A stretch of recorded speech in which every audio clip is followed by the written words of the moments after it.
پہلے ایک جرم کیا, ٹینشن سے انکوائری پوری کی نہیں ہے.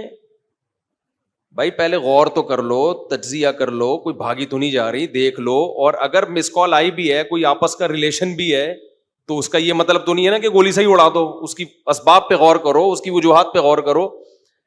پہلے جلد بازی میں ایک کام کیا, ایک بے گناہ کو قتل کیا, اب جلد بازی میں ایک اور گناہ کر لیا, اپنے آپ کو بھی مار دیا. تو ہمیشہ جلد بازی میں انسان سے غلط کام ہوتے ہیں, ٹھیک کام نہیں ہوتے. کتنی بڑی سے بڑی ٹینشن ہونا, ٹائم سب سے بہترین مرہم ہے, یہ خوب یاد رکھو. جب میرے پاس کوئی پریشان آدمی آتا ہے نا, جس کو کوئی بہت بڑا غم پہنچا ہو اور اس کی حالت خراب ہو رہی ہو, میں اسے ایک بات لازمی کہتا ہوں کہ وقت سے بہترین مرہم دنیا میں کوئی نہیں. یہ ٹائم گزار لو, اس ٹائم کو کیا کرو, گزارو بس. جیسے جیسے ٹائم گزرے گا نا, حالات اپنے آپ کو خود ہی ایڈجسٹ کرتے چلے جائیں گے.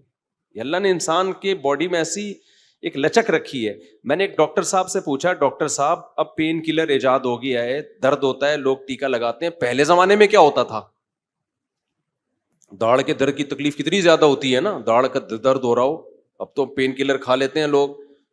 تو کیا کرتے تھے, 2-4 دن کے بعد تو مرنے لگتے ہوں گے. انہوں نے کہا اللہ نے ایسا سسٹم بنایا ہے, پین جب زیادہ عرصہ چلتا ہے نا, باڈی یا تو وہ خود ہی باڈی اس کو کم کر دیتی ہے, یا وہ فیل ہونا کم ہو جاتا ہے. تو اللہ بھی تو ہے نا, اللہ کے میاں کا بھی تو ایک سسٹم ہے بنایا ہوا. جیل میں جو لوگ قید میں چلے جاتے ہیں, لمبے لمبے عرصے قید رہتے ہیں, جب وہ چھوٹ کے آتے ہیں بتاتے ہیں کہ شروع میں ہم 2-3 دن خودکشی کے خیال آتے تھے اس کوٹری میں, یار کیسے نکلیں گے, کہاں جا کے سر ماریں. کہہ رہے ہیں 1 ہفتہ, 2 ہفتہ, 3 ہفتہ, 4 ہفتہ, اس کے بعد یوز ٹو. کیا ہو گئے؟ ایک آدمی 4 سال جیل میں رہ کے آیا, 4 سال. کہتا ہے 4 سال میں نے دھوپ, اچھا بھلا آدمی بھی بہادر آباد اور ڈیفینس کا جو لگژری لائف اسٹائل میں ٹائم گزارا. میں نام نہیں بتاؤں گا, بدنام ہو جائے گا بیچارہ, ایسا نہ ہو مزید کوئی رشتہ ہی نہ دے اس کو. مدیز اس لیے کہ شادی شدہ ہے. خیر اس وقت کما رہا تھا وہ, تو وہ کسی شبہ میں اٹھا کے لے گئے اس کو. اچھا بھلا ڈیفینس یا بہادر آباد کا لڑکا تھا. بہادر آباد بھی اچھا ایک ایسا علاقہ ہے, لگژری لائف اسٹائل میں پلا. زیادہ ٹائم اس کا یورپ اور یعنی یورپ میں گزرا ہے. کسی شبہ میں اٹھا لیا اس کو. 4 سال اس نے دھوپ نہیں دیکھی. کہہ رہے میں جب اندر گیا ہوں نا, ایک پپو فیملی کا, برگر فیملی کا بچہ اندر گیا تو کیا حال, لیکن کچھ چیزیں سنی بھی تھیں, علماء کی تقریریں, کچھ صبر سے متعلق, کچھ ایک کہ بھائی جب مصیبت اللہ کی طرف سے آتی ہے اس میں اجر اللہ کی طرف سے. بھائی قصور تو نہیں تھا اس کا, اب یہ تو اللہ کی طرف سے مصیبت ہے. نبی صلی اللہ علیہ وسلم نے فرمایا ایک کانٹا بھی چبھتا ہے نا, اس پہ بھی اجر ملتا ہے. اللہ تھوڑی غافل ہے, ہر چیز آزمائش ہے ہمارے لیے. خوب سمجھ لو, اتفاق سے کچھ بھی نہیں ہو رہا. یہ جو ہم سمجھتے ہیں نا بائی چانس ایسا ہو گیا ہے, یہ ہمیں دیکھنے میں ایسا لگ رہا ہوتا ہے, ورنہ بائی چانس کچھ بھی نہیں ہوتا. جو کچھ ہو رہا ہے اللہ کے ارادے سے ہو رہا ہے. خوشی بھی پہنچ رہی ہے اللہ کے ارادے سے, غم بھی پہنچ رہا ہے اللہ کے ارادے سے. تو نبی نے فرمایا کہ جس کو خوشی پہنچتی ہے نا مسلمان کو, کافر کو خوشی پہنچتی ہے کہتے بائی چانس, یہ ہو گئے میری لک ہے, وہ لک کہتا ہے اس کو, لک ہے.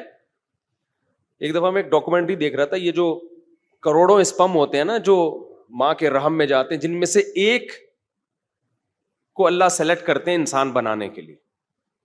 تو ڈاکومنٹری میں کسی گورے نے لکھا ہوا تھا کہ آئی ون دس میچ, یعنی کروڑوں خربوں میں یہ میچ جیت گیا.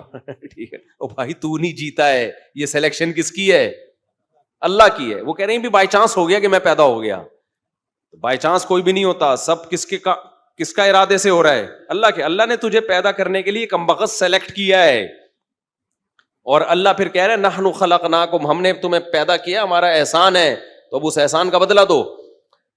تو جہاں آپ یہ کہیں گے نا اتفاق سے ایسا ہو رہا ہے, وہاں خوشی پہ اتراؤ گے بھی اور غموں پہ ٹینشن میں بھی آؤ گے. یار کیوں ہو گیا میرے ساتھ؟ اچھا ہٹلر کتنا روتا رہتا آخری عمر تک, تبھی پھر وہ خودکشی کر لی اس نے کہ یار 1 ہفتہ پہلے میں رشیا پہ اٹیک کر دیتا, ہاں یار کتنی بڑی غلطی ہوئی ہے مجھ سے.